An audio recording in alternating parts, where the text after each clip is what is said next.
Opa! Tudo bem com você?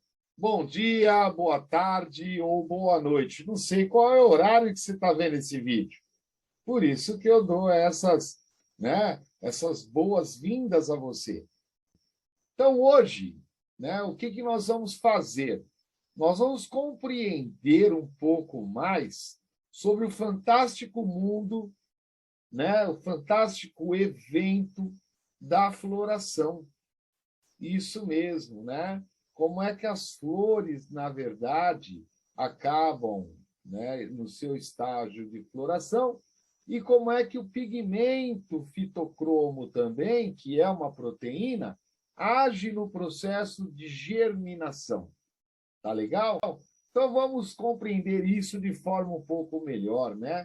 Então, essa proteína que é chamada de fitocromo, ela tem a capacidade de absorver comprimentos de luz, principalmente relacionados com o tom vermelho, que é o caso do vermelho curto, que mede por aproximadamente 660 nanômetros, e o vermelho longo, que aproximadamente 730 nanômetros. O interessante, é que essa proteína, quando ela está na presença da luz vermelha, com o comprimento de onda de 660 nanômetros, ela fica ativa. E de proteína, ela começa a agir agora como uma enzima. Olha que interessante, né?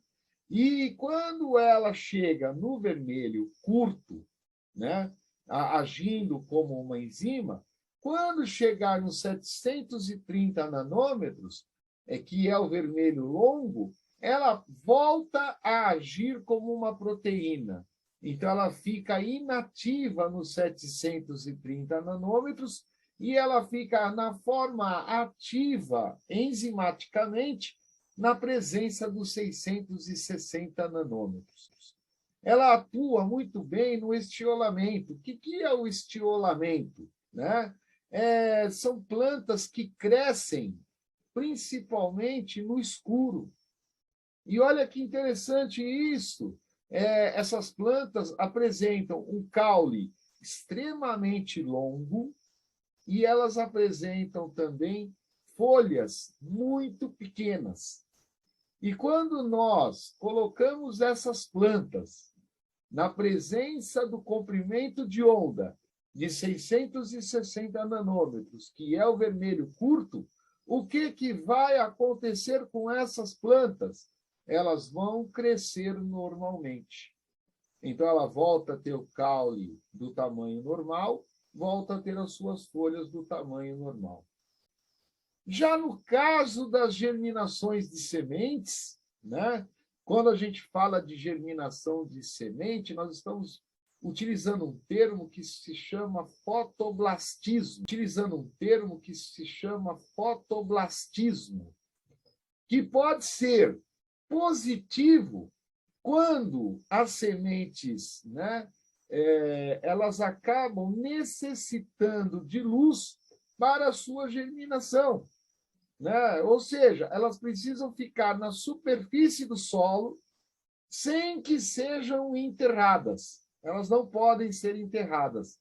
Se elas forem enterradas, elas não conseguem germinar. E o fotoblastismo, o fotoblastismo negativo, é o contrário.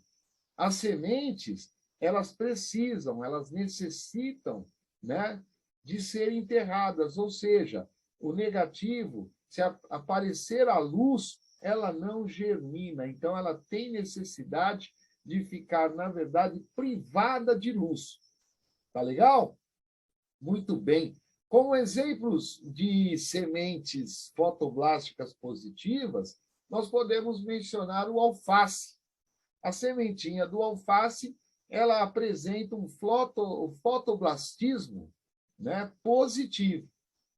Em contrapartida, as sementes de melancia apresentam fotoblastismo negativo.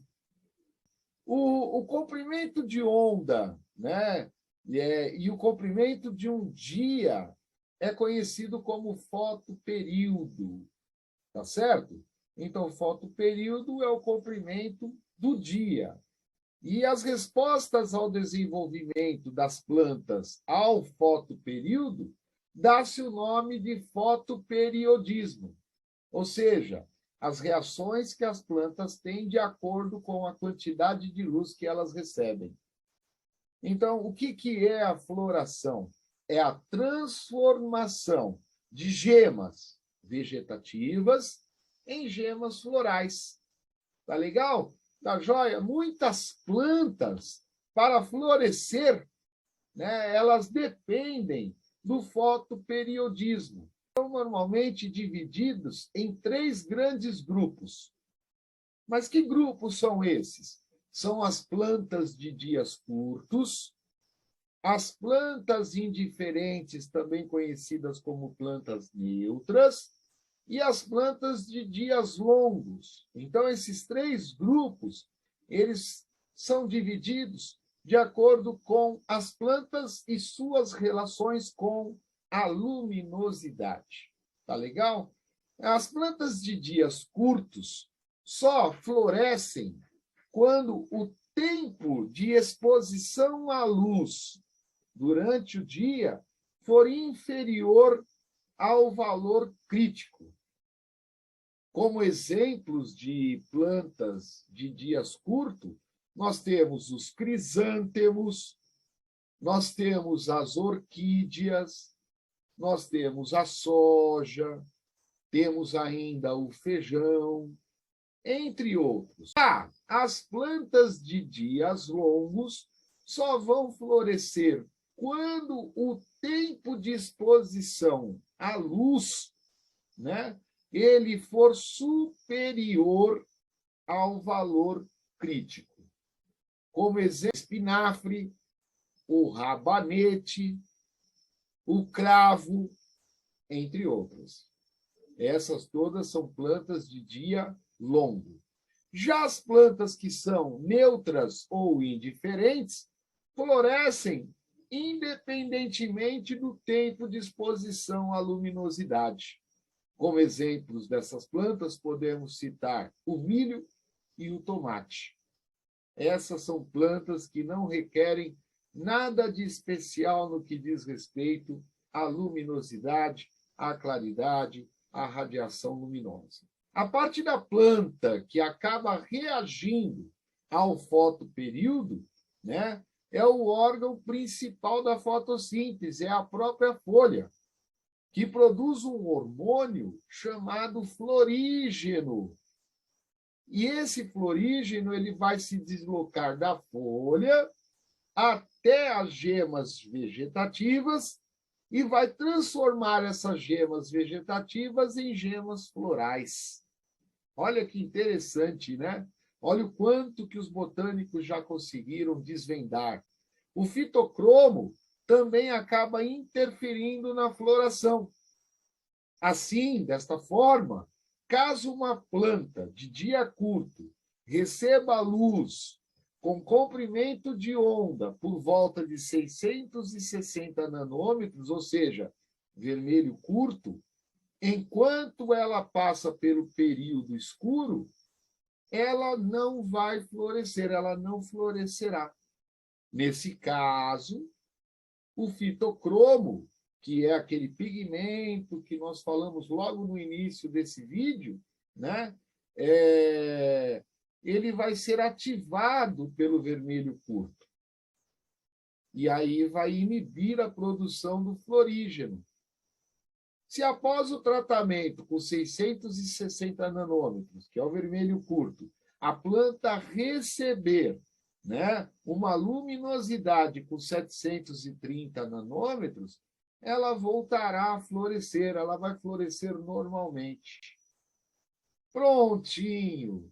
Legal! Espero que você tenha gostado desta aula, que você tenha acompanhado, que você tenha, pelo menos, compreendido a importância do fitocromo, a sua relação, principalmente, com a germinação e a floração das plantas. Tá legal? Então, muito obrigado e até logo. Um abraço para vocês.